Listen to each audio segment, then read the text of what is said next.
Good morning to all. आज हम class 12 का चैप्टर नंबर फर्स्ट उसको ही कंटिन्यू करेंगे बेटा। कल हम tetrahedral void and octahedral void के बारे में बात कर रहे थे, ठीक है। आज उसी को हम आगे एक्सप्लेन करते हैं। क्लियर? वॉइड्स के बारे में एक्सप्लेन किया था, वॉइड्स, ठीक है। वॉइड्स, दो तरह के वॉइड्स बताए थे बेटा मैंने। एक टेट्राहेड्रल वॉइड्स, एक वॉइड्स का नाम क्या था बेटा? Tetrahedral voids. एंड दूसरे वॉइड्स का नाम था ऑक्टाहेड्रल वॉइड्स। टेट्राहेड्रल वॉइड्स आपका 4 स्क्वायर से सराउंड होता था, ठीक है। इट इज सराउंडेड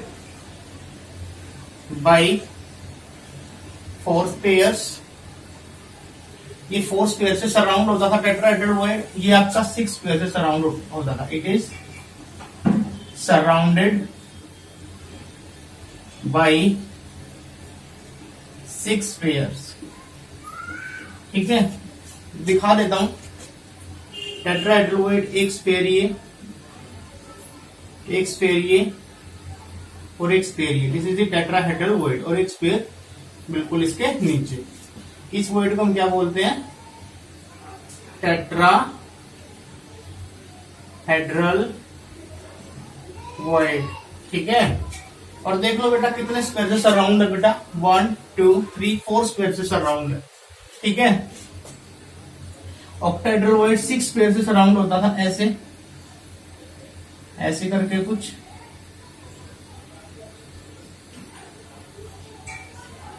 ऐसे बेटा। This is the octahedral voids, ठीक है बेटा। इसका कोऑर्डिनेशन नंबर कितना होता था? 4। इसका कोऑर्डिनेशन नंबर कितना होता था बेटा? 6, ठीक है। ये थे आपके tetrahedral voids and octahedral void. Tetrahedral void आपका surrounded by 4 square and octahedral voids it is surrounded by 6 sphere. But voids is the empty space present in the crystal and the solid. empty space का present होना किसके अंदर? किसी solid के अंदर, उसी को हम void बोलते हैं, ठीक है। void बोल लो या उसको होल बोल लो, एक ही बात है। तो मैंने voids बोला, दो तरह के voids हो गए, tetrahedral voids and octahedral voids. Tetrahedral voids surrounded by 4 sphere and octahedral voids surrounded by 6 sphere. This is the tetrahedral void. जब लेयर पे लेयर इकट्ठा करोगे तो आपका एक टेट्राहेड्रल वॉइड फॉर्म्ड होगा, एक ऑक्टाहेड्रल वॉइड फॉर्म्ड होगा। सो इसका कोऑर्डिनेशन नंबर 4, इसका कोऑर्डिनेशन नंबर 6। इसका कोऑर्डिनेशन नंबर 4 बेटा कितने स्क्वायर से सराउंडेड है? 4 से। एक एटम, जितने एटम से टच होता है वो इसका क्या होता है? Coordination number. यहाँ पे भी ऐसा ही कुछ है, कितने स्क्वायर से टच है? ये एक ऑक्टाहेड्रल वॉइड आपका 6 स्क्वायर से टच होगा, तो इसका कोऑर्डिनेशन नंबर कितना होगा? 6। सो बेटा बात करते हैं, अगर हम टेट्राहेड्रल वॉइड को कवर करते हैं, टेट्राहेड्रल वॉइड को कवर करते हैं, अगर हम कोई third layer, if with third layer placed on the tetrahedral void, एक तरह की अरेंजमेंट आती है जिसको HCP अरेंजमेंट बोलते हैं, ठीक है। यहां पे ले लो tetrahedral void and octahedral void. Tetrahedral void को कवर करेंगे if we cover tetrahedral void by placing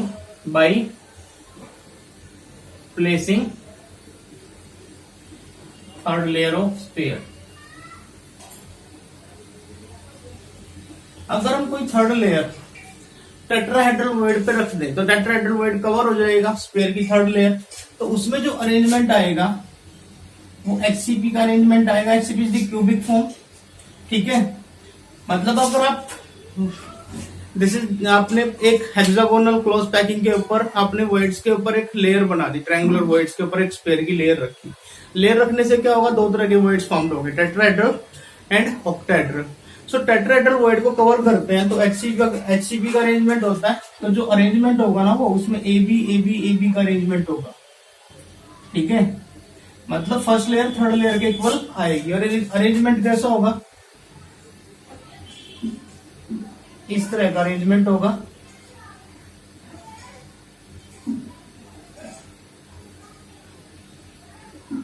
ठीक है, ये हेक्सागोनल, ये स्पेयर हो गए।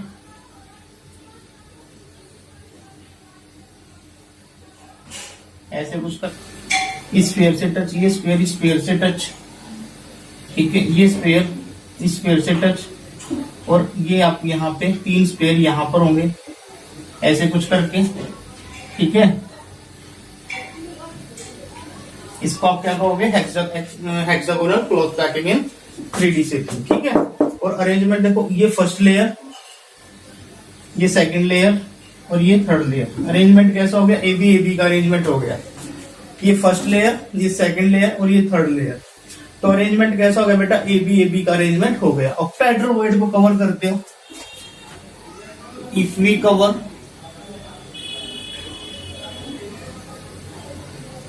octahedral voids by placing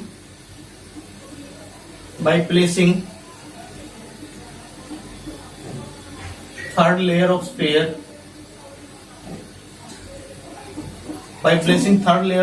तो आपका सीसीपी का अरेंजमेंट होगा या फिर एफसीसी का अरेंजमेंट होगा। सीसीपी का अरेंजमेंट होगा या फिर एफसीसी का अरेंजमेंट होगा। इसमें एग्जांपल लिख देता हूं। इसके एग्जांपल कौन कौन से होंगे, magnesium, zinc, cadmium and beryllium. ठीक है, सीसीपी का अरेंजमेंट होगा, वो अरेंजमेंट कैसा होगा बेटा, दिस,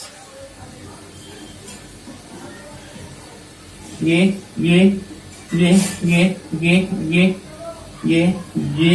सेंटर पे इसके। ठीक है, इस अरेंजमेंट को हम एबीसी अरेंजमेंट बोलते हैं। एबीसी, ध्यान रखना इसको, एफसीसी का एबीसी। इसमें जो फर्स्ट लेयर होगा फोर्थ लेयर के इक्वल होगा। ठीक है, तो बेटा एग्जांपल, इसके एग्जांपल बेटा gold, silver, copper and platinum. ठीक है, सो बेटा ध्यान से देखो, आपके कल दो तरह के वॉइड्स फॉर्म्ड हुए थे। एक वॉइड्स था बेटा टेट्राहेड्रल और एक वॉइड्स था बेटा ऑक्टाहेड्रल। जब आप टेट्राहेड्रल वॉइड्स को कवर करते हो तो आपका एचसीपी का अरेंजमेंट होता है। जब आप ऑक्टाहेड्रल वॉइड को कवर करते हो तो आपका एफसीसी का अरेंजमेंट होता है। एचसीपी की अरेंजमेंट देख लो, ये फर्स्ट लेयर, ये सेकंड लेयर, ये थर्ड लेयर, तो अरेंजमेंट एबी का हो गया। सीसीपी में बेटा आपका ऑक्टाहेड्रल वॉइड्स को अगर कवर करोगे तो आपका सीसीपी का अरेंजमेंट होगा या फिर एफसीसी का। और अरेंजमेंट कैसा बेटा, एबीसी, मतलब जो फर्स्ट लेयर है वो फोर्थ लेयर के इक्वल होगा। ठीक है, सो एग्जांपल इसके गोल्ड, सिल्वर, कॉपर, प्लेटिनम। इसके example magnesium, zinc, cadmium and beryllium. ठीक है, अब बात करते हैं location of tetrahedral voids and octahedral voids. Location of tetrahedral voids and octahedral voids.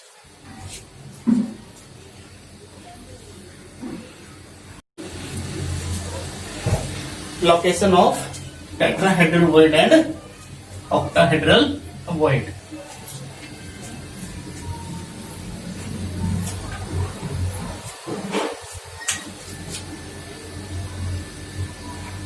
Location of tetrahedral and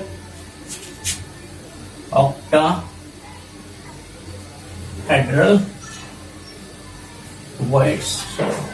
location of tetrahedral and octahedral voids. अब बेटा आप इन एफसीसीपी में निकालेंगे, सीसीपी या फिर FCC. CCP cubic close packing, FCC face center close packing. ठीक है, FCCB face center, FCCB close cubic close packing, FCC face center cubic close packing. देखो बेटा, या तो सीसीबी के नाम से आए या एफसीसी के नाम से आए, एक ही बात है।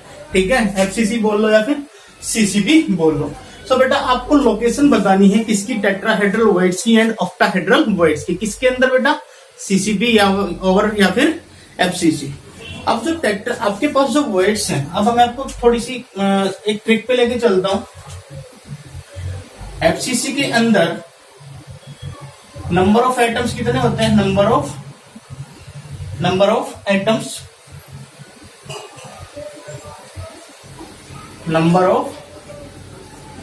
एटम्स एफसीसी के अंदर नंबर ऑफ एटम्स होते हैं बेटा 4, पता है सबको। ये आपका एफसीसी है, ये आपका एफसीसी है बेटा। ये कॉर्नर के एटम्स हो गए, ये फेस के हो गए, ठीक है, फेस के एटम हो गए। आपको पता एक कॉर्नर में एक एटम का कंट्रीब्यूशन कितना होता है? 1/8। फेस कितने हैं? 6 फेस है। एक फेस का एक यूनिट सेल में कितना कंट्रीब्यूशन होता है? 1/2। सो 8 से 8 कटा 2 3 जा 6, सो 1 + 3 कितने हो गए? टोटल 4 हो गए। तो नंबर ऑफ एटम्स एफसीसी में कितने होते हैं बेटा? 4। सो जो टेट्राहेड्रल वॉइड्स होंगे, टेट्राहेड्रल वॉइड्स होंगे बेटा वो 4 का डबल होंगे, ठीक है। और जो ऑक्टाहेड्रल वॉइड्स होंगे वो सेम नंबर ऑफ एटम्स होंगे। जितने नंबर ऑफ एटम्स होंगे ना उतने ही नंबर ऑफ ऑक्टाहेड्रल वॉइड्स होंगे, और tetrahedral voids number of atoms का डबल हो जाएंगे। तो यहां से देख लो नंबर ऑफ एटम्स, फॉर्मूला बना लेता हूं। नंबर ऑफ एटम्स आपके पास n है, तो टेट्राहेड्रल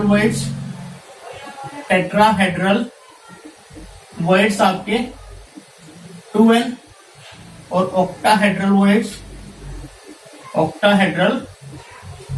वॉइड्स आपके n। ये ट्रिक है बेटा, ये ध्यान रखनी है, ठीक है।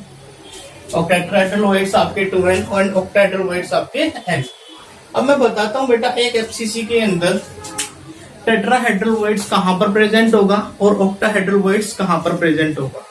तो टेट्राहेड्रल वॉइड्स आपका ये टेट्राहेड्रल वॉइड्स और ये ऑक्टाहेड्रल वॉइड्स। टेट्राहेड्रल वॉइड्स आपका एट बॉडी डायगोनल के ऊपर प्रेजेंट होगा, ठीक है। और ऑक्टाहेड्रल वॉइड्स आपका बॉडी सेंटर पे होगा, और एज सेंटर पे होगा, ठीक है। टेट्राहेड्रल वॉइड्स आपका बॉडी डायगोनल के ऊपर होगा और ऑक्टाहेड्रल वॉइड आपका एज सेंटर के ऊपर होगा, ये ध्यान रखना है। अब देखो अगर मैं एफसीसी की बात करूं, ठीक है, एफसीसी, अब बॉडी डायगोनल कितने होते हैं बेटा? एफसीसी बॉडी डायगोनल आपके 4 होते हैं, 4 और एक बॉडी डायगोनल के ऊपर आपके 2 टेट्राहेड्रल वॉइड्स प्रेजेंट होंगे कॉर्नर से, ठीक है। कॉर्नर वाला आइटम आपका क्या करेगा? टेट्राहेड्रल वॉइड का फॉर्मेशन करेगा, ठीक है, क्लियर। टेट्राहेड्रल वॉइड्स आपका कॉर्नर वाला आइटम, ये वाला कॉर्नर वाला आइटम आपका क्या करेगा? टेट्राहेड्रल का वॉइड का फॉर्मेशन करेगा। सो टोटल कितने नंबर ऑफ एटम्स है? कॉर्नर पे 8 है, ठीक है। और एक कॉर्नर का आइटम्स हमेशा क्या करेगा? टेट्राहेड्रल वॉइड का फॉर्मेशन करेगा। तो यहाँ पे आपका 8 एटम्स और 8 एटम्स हो गए, और हर एक एटम्स कितना करेगा? एक टेट्राहेड्रल वॉइड का फॉर्मेशन। तो टोटल कितने आएंगे? 8। बॉडी सेंटर पे तो एक ही होगा ऑक्टाहेड्रल वॉइड, और एज सेंटर कितने होते हैं बेटा? आपके 12 तो एज सेंटर 12 एज होते हैं, ठीक है, 12 एज। इसमें देख लो कितने एज हैं? 1 2 3 4 5 6 7 8 9 10, एक 11 और एक 12 एज होते हैं, ठीक है। 12 लेंथ होती है एक यूनिट सेल की, क्यूब की। तो एक एटम का जो कंट्रीब्यूशन होता है ना एक यूनिट सेल में, एज सेंटर वाले का 1/4 का होता है, क्योंकि वो 4 यूनिट सेल से जुड़ता वो एटम। ये तो यहाँ पे तो एक ही आएगा, सेंटर पे होगा तो, ठीक है, यहाँ पे बीच में, तो यहाँ यहाँ बीच में होगा अगर कोई एटम सेंटर पे, एज सेंटर पे, तो उसका जो कंट्रीब्यूशन होगा ना एक यूनिट सेल में 1/4 का होगा। 12 एज होते हैं, ठीक है, 12 एज होते हैं, और एक एज का कितना होता है यूनिट सेल में कंट्रीब्यूशन? 1/4, तो कितने हो गए? 3, ठीक है। सो 3 तो एज सेंटर पे होंगे और एक बॉडी सेंटर पे होगा। कैसे होगा देखते हैं, ठीक है। ये बात क्लियर है। Voids tetrahedral and octahedral. Tetrahedral आपका बॉडी डायगोनल के ऊपर मिलेगा, ऑक्टाहेड्रल आपका बॉडी सेंटर में और एच सेंटर में मिलेगा। ठीक है, एच सेंटर पे मिलेगा। कैसे देखते हैं बेटा,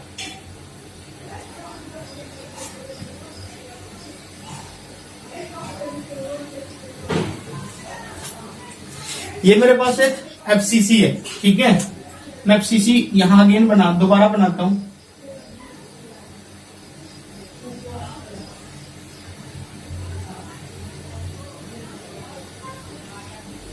corner corner corner corner corner corner corner और कॉर्नर। ठीक है, मैंने बताया बेटा जो टेट्राहेड्रल सब बॉडी डायगोनल के ऊपर मिलेगा और कॉर्नर उसका फॉर्मेशन करेंगे। ये फेस सेंटर हो गया। ठीक है, एक ये फेस हो गया, क्लियर, ये फेस हो गया और एक फेस आपका यहां पर हो गया। ठीक है, ये वाला ले लो यहां पे, और एक फेस आपका यहां हो गया। ठीक है, जब ये चारों एटम्स एक दूसरे को टच करेंगे, ये इसको टच करे, एक मिनट, ये इसको टच करे, इसको टच करे, इसको टच करे और ये इसको टच करे। ठीक है, तो किसका फॉर्मेशन हो गया, टेट्राहेड्रल वॉइड का।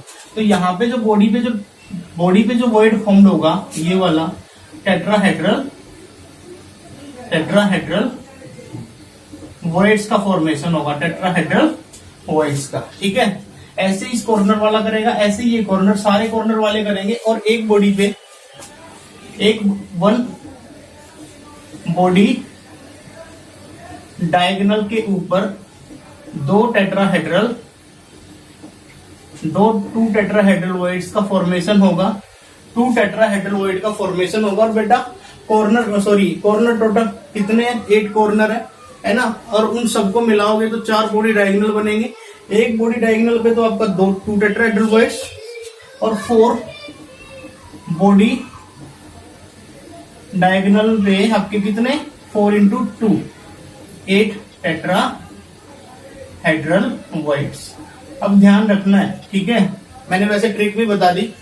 ऑक्टाहेड्रल वॉइड्स जैसे यहाँ पे है, मैंने एक सेंटर बताया था, एक तो देखो यहाँ पे आपका ये वाला सेंटर हो गया, यहाँ पे इसको टच करो, ये इससे टच होगा, इससे टच होगा, इससे टच होगा, इससे टच होगा, इससे और इससे। कितने एटम ने इसको सराउंड कर लिया, 6 एटम ने, 1 2 3 4 5 6। तो ये क्या बन गया आपका, ऑक्टाहेड्रल वॉइड्स। ठीक है, एक तो बॉडी के अंदर बन गया, बॉडी सेंटर में बताया था मैंने, और 3 कहां पर बनेंगे, हेड सेंटर के ऊपर। ये देखो फेस, ठीक है, एक फेस यहां भी होगा, है ना, एक फेस यहां पर भी होगा, है ना, और एक फेस आपका यहां पर भी होगा। क्लियर, जब आप दूसरी यूनिट सेल्स को क्लियर बनाओगे तो बेटा आपका देखो, एक तो ये इसको टच करेगा, एक यहां पे बनेगा आपका, ठीक है, एक सेंटर के ऊपर यहां पे ये इसको टच करेगा, ये इसको टच करेगा, ये इसको टच करेगा, ये एंड ये। कितने हो गए टोटल, 1 2 3 4 5, 1 2 3 4 5, एक आपका यहां पे बनेगा। ठीक है, दिस फेस सेंटर। तो कितने 8 सेंटर हो गए बेटा, 3 8 सेंटर हो गए। ठीक है, और 3 8 सेंटर पे, हर एक सेंटर पे एक ऑक्टाहेड्रल वॉइड का फॉर्मेशन होगा। 3 8 सेंटर का बेटा आपके कितने ऑक्टाहेड्रल वॉइड्स फॉर्म हो जाएंगे, 3 ही होंगे ना। एक एच सेंटर पे 1, 2 पे 2 और 3 पे 3, तो टोटल कितने हो जाएंगे आपके 4, 3 + 1 4। ठीक है, सो ये था बेटा आप कैसे टेट्राहेड्रल वॉइड्स और ऑक्टाहेड्रल वॉइड्स का लोकेशन फाइंड आउट कर सकते। मैंने बताया कि टेट्राहेड्रल वॉइड्स का जो फॉर्मेशन होगा वो कहां पर होगा, कॉर्नर वाला एटम करेगा। और कॉर्नर कितने होते हैं बेटा, टोटल 8 होते हैं। 8 कॉर्नर होने से आपके टेट्राहेड्रल वॉइड्स भी कितने हो जाएंगे, 8 हो जाएंगे। और जो ऑक्टाहेड्रल वॉइड्स है वो ऑक्टाहेड्रल वॉइड्स आपका 2 केस में आएगा, एक तो बॉडी के सेंटर पे आएगा और एज सेंटर पे आएगा। टोटल एज 12 होते हैं।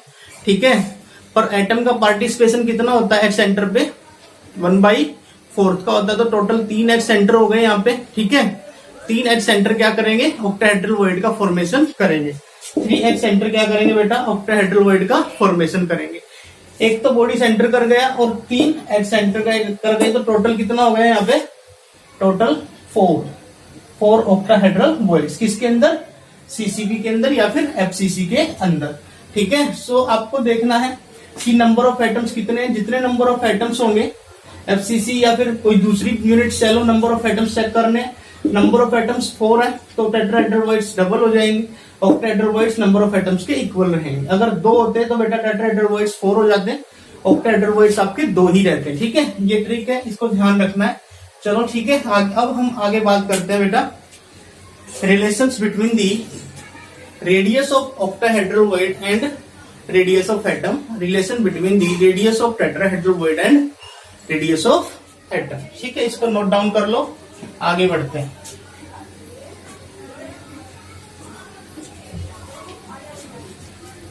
इसके बाद हम इससे कुछ रिलेटेड क्वेश्चंस करेंगे।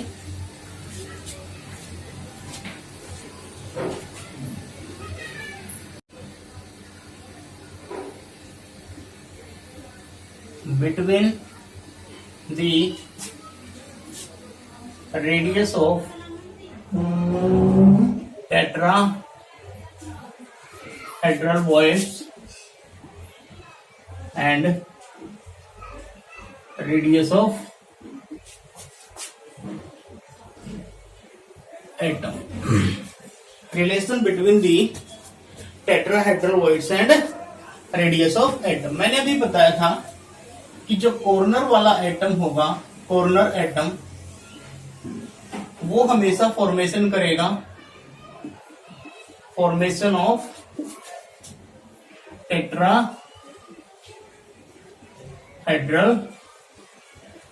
Voids, tetrahedral voids. और जो टेट्राहेड्रल वॉइड्स का फॉर्मेशन होगा कॉर्नर एटम करेगा। एट कॉर्नर, जो कॉर्नर एटम होंगे अल्टरनेट कॉर्नर वाले होंगे, अल्टरनेट कॉर्नर वाले। ठीक है, अल्टरनेट कॉर्नर। और जो टेट्राहेड्रल बनेगा आपका टेट्राहेड्रल वॉइड, वो कहां पर बनेगा, एट बॉडी डायगोनल के ऊपर बनेगा, एट बॉडी डायगोनल। मैंने भी बताया कि ये एक एफसीसी है, ठीक है, एक यूनिट सेल है। ये क्या है, एक यूनिट सेल है। इस यूनिट सेल में जो एटम होंगे वो कॉर्नर, अल्टरनेट कॉर्नर पे होंगे। ठीक है, जब ये सारे के सारे एटम्स एक दूसरे को टच करेंगे, ये सारे के सारे एटम्स एक दूसरे को टच करेंगे, तो एक बॉडी डायगोनल के ऊपर एक वॉइड का फॉर्मेशन होगा, जिसको आप क्या कहोगे, tetrahedral void. This is the tetrahedral voids. ठीक है, void.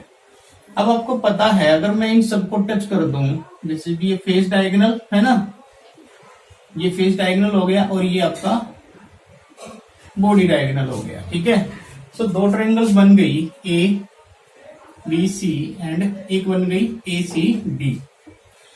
So triangle A B C, right angle triangle ABC में आपका AC is the face diagonal. AC क्या है, फेस डायगोनल। और ये वाली जो लेंथ है ये ए और ये भी ए। ठीक है, so Pythagoras theorem, according to Pythagoras theorem, AC का square is equals to AB का स्क्वायर प्लस बीसी का स्क्वायर। अब AB कितना है, AB is the a square, BC भी a square, so AC square is equals to a square plus a square. So AC की value आ गई √2a।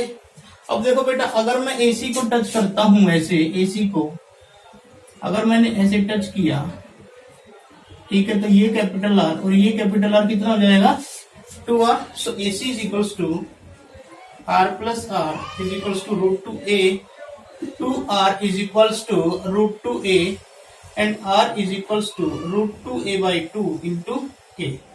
Equation number first. ठीक है, इक्वेशन नंबर फर्स्ट। ठीक है बेटा। AC अगर इन दोनों को टच कर दूं तो ये मैंने जो मेरा R है, ठीक है, ये मैंने मान लिया रेडियस ऑफ एटम या radius of sphere, radius of atom, ये रेडियस ऑफ एटम मान लिया यहाँ पे, ठीक है। और जो बेटा ये जो मेरा वॉइड्स फॉर्मेशन करेगा, यहाँ पे जो वॉइड्स का फॉर्मेशन होगा, ठीक है, ये वॉइड्स का फॉर्मेशन, ये छोटा सर्कल बन जाएगा यहाँ पे, जहां पे कटायन फॉर्मेशन, जहां पे कटायन जाके घुस जाएगा। वॉइड में जो वॉइड होगा ना आपका, उसमें ज्यादातर कौन एंट्री मारेगा? कटायन एंट्री मारेगा, क्योंकि जो अनायन होता है ना वो कटायन के साइड से काफी ज्यादा बड़ा होता है। तो अनायन क्या करता है? कटायन को सराउंड करता है चारों तरफ से। सो कटायन आपका कहां पर जाके एंट्री करेगा? वॉइड्स के अंदर। सो वॉइड्स में जब सर्कल बनाओगे, छोटा सा सर्कल बनेगा, ठीक है। अब ये जो छोटा सा सर्कल है, ये जो छोटा सा सर्कल है, इसका रेडियस मैंने मान लिया, radius of this tetrahedral void is equal to small R. इसका जो रेडियस मैंने लिया, स्मॉल आर ले लिया। अब आपको पता है कि AD is the body diagonal. AD क्या है? यहाँ पे एक बॉडी डायगोनल है। पर आपको जो रिलेशन निकालना होता है डिस्टेंस का, वो नियरेस्ट नेबर एटम्स का निकालना होता है, ठीक है। नियरेस्ट नेबर एटम्स का निकालना है। अगर आप देखो, ये एटम और ये छोटा सा एटम ऐसे टच होंगे, ये कैपिटल आर और ये स्मॉल आर होगा, ऐसे ही है ना। एडी का हाफ होगा एडी तो देखो बेटा कितना है यहाँ पे। आप पहले एडी की वैल्यू फाइंड आउट कर लो, ठीक है। मैं एडी की वैल्यू फाइंड आउट कर देता हूं, वैसे पता लग गया, ठीक है। So AD is the body diagonal. AD क्या है यहाँ पे? Body diagonal. एडी एक बॉडी डायगोनल है। सो एडी ये ट्रायंगल बनेगा एसीडी, ट्रायंगल एसीडी में एडी का square is equals to AC का स्क्वायर प्लस सीडी का स्क्वायर। सो एडी का स्क्वायर, एसी की वैल्यू कितनी है बेटा? यहाँ पे देखो √2a का स्क्वायर, और सीडी की वैल्यू कितनी आएगी बेटा? सीडी तो आपके पास ए ही है ना, तो यहां से आ गया 3a स्क्वायर। अगर मैथ के बच्चे हैं तो ध्यान से तुम जो है आसानी से कर पाएंगे। √2 से √2 कटेगा, 2 आएगा, a square 2a square plus a square 3a square, square root on both side करूंगा तो आंसर आ जाएगा यहाँ पे √3a। सो एडी आपका बॉडी डायगोनल है। बॉडी मैंने एडी पूरा निकाल दिया, ठीक है। मैंने बताया था कि जो टेट्राहेड्रल वॉइड है वो कहां पर फॉर्मेशन करेगा? बॉडी डायगोनल के ऊपर। सो बेटा मुझे डिस्टेंस निकालना है नियरेस्ट नेबर का, मतलब मुझे यहां से इस एटम से लेके इस छोटे से एटम तक का डिस्टेंस फाइंड आउट करना है। और यहां से यहां तक का डिस्टेंस क्या होगा? अगर देखें, ये कैपिटल एटम, ये स्मॉल एटम, ठीक है, ये मेरा रेडियस कैपिटल आर और ये आर। अगर इसको भी मैं आगे बढ़ा दूं तो एक यहां पर आएगा, है ना, आर, ऐसे कुछ करके, ठीक है। तो मैं क्या करूंगा बेटा? R plus R plus R plus R करके इसका हाफ कर दूंगा ना, क्लियर। सो इसको लिख लो, r plus are is equal to √3a/2, ऐसे ही कुछ आएगा, है ना। बॉडी डायगोनल हाफ करना पड़ेगा, half, because distance calculate nearest neighbour, nearest neighbour का डिस्टेंस हम कैलकुलेट करते हैं, इसलिए एडी का हम क्या कर देंगे? हाफ कर देंगे। अब आपके पास दो इक्वेशन आ गई बेटा, ये फर्स्ट और ये सेकंड। इसको अच्छे से नोट कर लो, ठीक है। फिर आगे करते हैं। मैंने relation between radius of tetrahedral voids and radius of atom. Corner atom formation करता है टेट्राहेड्रल वॉइड का, और मैंने कॉर्नर एटम को लगा दिया अल्टरनेट कॉर्नर पे।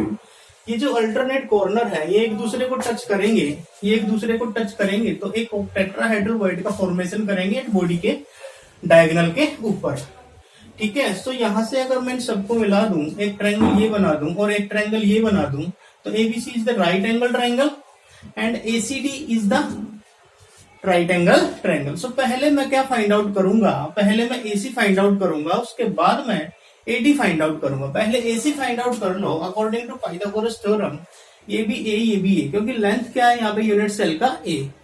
सो सारी ही लेंथ ए है, तो यहां से ए square plus a square √2a आ जाएगा। और AC को मैंने लिखा बेटा r प्लस आर, क्योंकि जब ये दो एटम्स आपस में टच करेंगे तो इसका रेडियस कैपिटल R, इसका भी R, तो क्या हो जाएगा r plus are is equals to 2r।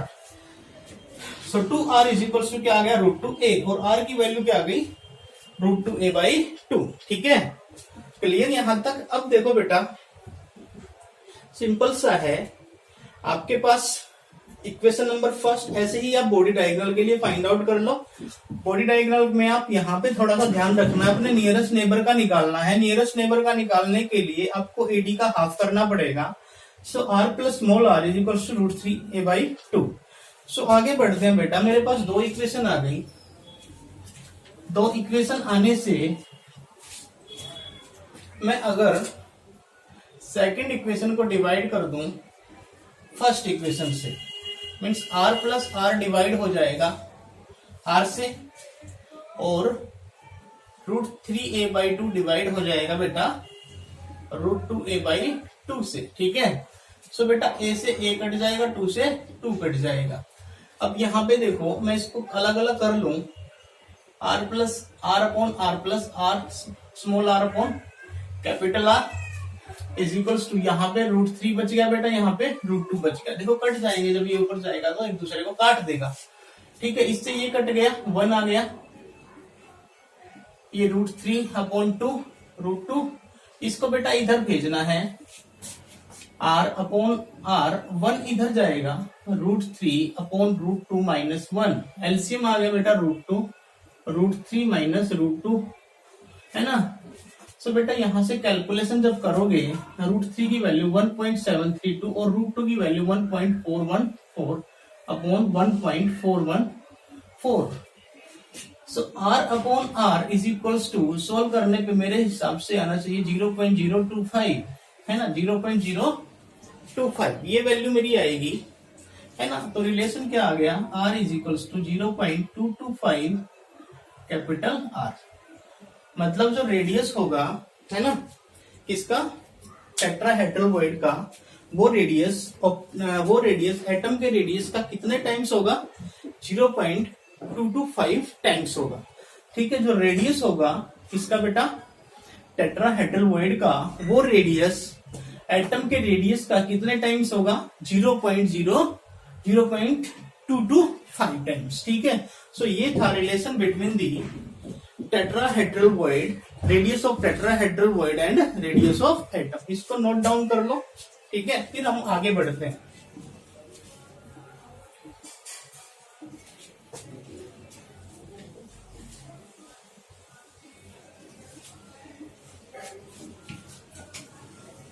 Relation between radius of octahedral void and radius of atom। ठीक है, रेडियस ऑफ एटम।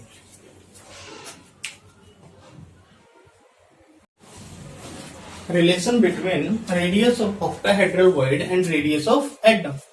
सपोज करो, suppose radius of octahedral void small r and radius of atom या फिर sphere capital R। ये मेरा radius of tetrahedral void small r हो गया, radius of atom मेरा कैपिटल R हो गया। ठीक है, अब लेंथ क्या मान लूं, लेंथ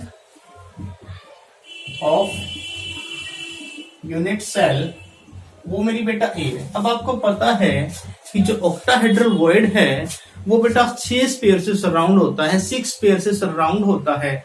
6 स्पेयर्स, एक स्पेयर ऊपर होता है, एक स्पेयर नीचे होता है। तो जब हम डायग्राम बनाएंगे, जब हम इसका रेडियस कैलकुलेट करेंगे, ठीक है, जब हम इसका रेडियस कैलकुलेट करेंगे, जो अबो वाला स्फीयर है और एक नीचे, एक अबो वाला स्फीयर और एक बिलो वाला स्फीयर फिगर के अंदर शो नहीं करेंगे, अबो and below stairs are not shown in figure। ठीक है, जब हम क्या करेंगे, रेडियस कैलकुलेट करेंगे। सो बेटा इसको अगर मैं टच करूं तो मेरा देखो ये एक स्क्वायर बनता है ऐसे करके, और इसकी जो लेंथ है वो मैंने a मान रखी है। ये भी मेरे पास कितना है बेटा, a है। ये भी मेरे पास कितना है बेटा, a है। और ये भी मेरे पास कितना है, a है। ठीक है, और ये वाला रेडियस r, ये भी रेडियस r, ये भी रेडियस r, ये भी रेडियस r, ये भी r, ये भी r और ये भी r। तो आपको पता चल गया कि a इक्वल्स टू 2r, है ना। ये तो बात आपको पता ही है। अब यहाँ पे ध्यान से देखो बेटा, अगर मैं एक सर्कल बनाऊं तो मेरा बन जाएगा ऑक्टाहेड्रल के अंदर मेरा एक सर्कल बन जाएगा। ऑक्टाहेड्रल के अंदर मेरा एक सर्कल बनेगा, है ना, जो कैटायन का फॉर्मेशन, जहां पे कैटायन आपका एडजस्ट होगा। अगर मैं देखूं यहां से ये A, ये B, ये C और ये D, सो मुझे पता है कि AB is equals to BC is equals to CD is equals to DA आपका कितना है बेटा, A। सो AB आपके पास कितना है, A। So 2R is equals to A। R is equals to क्या आ गया बेटा यहाँ पे, A/2। R की वैल्यू मैंने निकाल ली यहाँ पे, A/2। ये तो बात समझ आ गई, R की वैल्यू कितनी आ गई, A/2। अगर बेटा मैं यहां से एक लाइन, एक डायगोनल ड्रॉ कर दूं तो ये 90 डिग्री का एंगल, एक ट्रायंगल बनेगी, एक ट्रायंगल बनेगी। ABC is right angle triangle. ABC क्या बन गई, एक राइट एंगल ट्रायंगल बन गई, जिसमें बेटा AC का square is equals to AB का स्क्वायर प्लस BC का स्क्वायर। और बेटा मुझे पता है AB मेरे पास कितना है, AB मेरे पास A का स्क्वायर, BC भी मेरे पास A है तो A का स्क्वायर, है ना। So AC square is equals to 2A square. मुझे स्क्वायर रूट, इसको स्क्वायर को हटाने के लिए क्या करना पड़ेगा, square root on both sides. मैं दोनों तरफ स्क्वायर रूट कर दूं तो यहाँ से रूट से स्क्वायर कट जाएगा, AC बचेगा, यहाँ पे आ जाएगा √2A। सो AC मेरा बेटा क्या आ गया, √2A। अगर देखें तो ये स्क्वायर ऐसे टच है, ध्यान से देखो, ठीक है, ऐसे टच है। ये कैपिटल R और ये स्मॉल r, ये भी स्मॉल r, ये बीच का सेंटर हो गया ना, और ये कैपिटल R। सो AC कितना आ रहा है बेटा, यहां से ध्यान से देखो, R plus small r plus small r plus r, मतलब 2R प्लस 2 स्मॉल r। सो AC की जगह पे मैं क्या लिख दूं, AC की जगह मैंने लिखा 2R plus 2 small r is equals to √2A। ठीक है, तो यहां से 2 कॉमन आएगा और वो नीचे चला जाएगा। So R plus R is equals to √2A/2। अब आपको R की वैल्यू पता है, ठीक है, या A की वैल्यू फाइंड आउट कर लो। यहां से A की वैल्यू मेरे को पता है 2R। सो A की वैल्यू निकाल के यहां पे रख दो बेटा, R plus R is equals to √2, A is equals to 2R/2। 2 से 2 कट गया बेटा, 2 से 2 कट गया, ठीक है। सो 2 से 2 कटने पे देखो बेटा, यहाँ पे R plus R is equals to √2R। जो आपके पास कैपिटल R है उसको एक साइड कर दो और जो स्मॉल r है उसको एक साइड कर दो। सो इस R को उधर ट्रांसफर करो। R is equals to √2R minus R। यहाँ पे R कॉमन आ गया, √2 माइनस 1, और R √2 की वैल्यू बेटा होती है 1.414 माइनस 1। इसको जब सोल्व करोगे तो R is equals to 0.414 capital R आ जाएगा, ठीक है, 0.414 कैपिटल R आ जाएगा, ठीक है। सो बेटा ध्यान से देखो, कुछ भी नहीं करना, आपने क्या करना है, आपको ऑक्टाहेड्रल वॉइड के बारे में पता होना चाहिए। ऑक्टाहेड्रल वॉइड आपको अगर पता है कि ऑक्टाहेड्रल वॉइड कितने स्क्वायर से सराउंड होगा, 6 स्क्वायर से सराउंड होगा, तो हम उससे आराम से क्या रिलेशन निकाल सकते हैं, relation between the radius of octahedral void and radius of atom. तो यहाँ पे ध्यान से देखो कि A is equals to 2R, sorry यहाँ से मैंने ये ऑक्टाहेड्रल वॉइड का फॉर्मेशन किया, मैंने इस फिगर के अंदर अबोव वाला स्क्वायर और बिलो वाला स्क्वायर शो नहीं किया, ठीक है। जब हम कैलकुलेट करते हैं तो हम इसी से कैलकुलेशन उसकी आराम से कर सकते हैं, ठीक है। उसको ऊपर वाले को और नीचे वाले को शो करने की यहाँ पे जरूरत नहीं है, ठीक है। सो जो रेडियस ऑफ ऑक्टाहेड्रल वॉइड है, ऑक्टाहेड्रल वॉइड में जो स्पेयर बनेगा वो छोटा बनेगा, क्योंकि वॉइड है, वॉइड काफी एम्प्टी स्पेस छोटा सा होता है, ज्यादा बड़ा नहीं होता, तो वहां पे जो आपका स्पेयर डाला, जो स्पेयर जाएगा वो छोटा जाएगा, ठीक है। सो उसका रेडियस मैंने स्मॉल आर मान लिया, और जो एटम है ये वाले, इनका रेडियस मैंने आर मान लिया, और इस यूनिट सेल की लेंथ मैंने क्या ले ली, ए। सो मैंने लिख दिया वो and below spheres are not shown in figure. So AB is equals to BC is equals to CD is equals to DA. So AB is equals to A, और AB को आप क्या लिख सकते हो, R plus R is equals to 2R is equals to A। A की value क्या आ गई यहाँ पे 2R, या फिर R की वैल्यू A by 2। So यहाँ पे देखो एक डायगोनल ड्रॉ किया गया, जिससे एक राइट एंगल ट्रायंगल बन गया। ABC is right angle triangle. Diagonal इसलिए ड्रॉ किया गया बेटा क्योंकि मुझे ऑक्टाहेड्रल का इसमें पार्टिसिपेशन देना है, रिलेशन में ऑक्टाहेड्रल वॉइड और रेडियस ऑफ एटम के बीच में कैलकुलेट करना है, तो इसका पार्टिसिपेशन जरूरी है। तो इसलिए मैं क्या करता हूँ, एक डायगोनल ड्रॉ कर देता हूँ, जिससे ऑक्टाहेड्रल वॉइड का पार्टिसिपेशन आ जाएगा। AC का square is equals to AB का स्क्वायर प्लस BC का स्क्वायर। सोल्व करने पे AC की वैल्यू √2A आ गई, और AC यहाँ पे ध्यान से देखो, R plus 2R, R plus small 2R plus R, ठीक है, R plus small 2R plus capital R। तो ये क्या हो गया 2R plus 2R, 2R plus 2 small r। तो ये वैल्यूज यहां रखने से 2 कॉमन आएगा, उसको नीचे भेज देना है, तो ये आ जाएगा।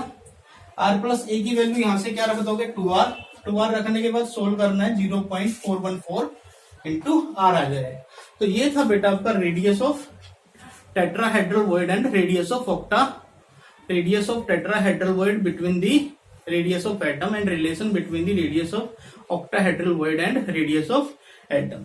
सो बेटा इसके बाद हम जो स्टडी करेंगे रेडियस रेशियो, और उसके बाद हम कुछ यूनिट सेल्स के न्यूमेरिकल्स की बात करेंगे, ठीक है। और नेक्स्ट फिर हम पढ़ेंगे बेटा imperfection in solid, defects in solid. तो चैप्टर आपका उस टाइम खत्म हो जाएगा, क्लियर। सो बेटा अगर आपको वीडियो पसंद आए तो इसको बेटा लाइक कीजिए, और ज्यादा से ज्यादा शेयर कीजिए एंड सब्सक्राइब कीजिए। So thank you, have a nice day.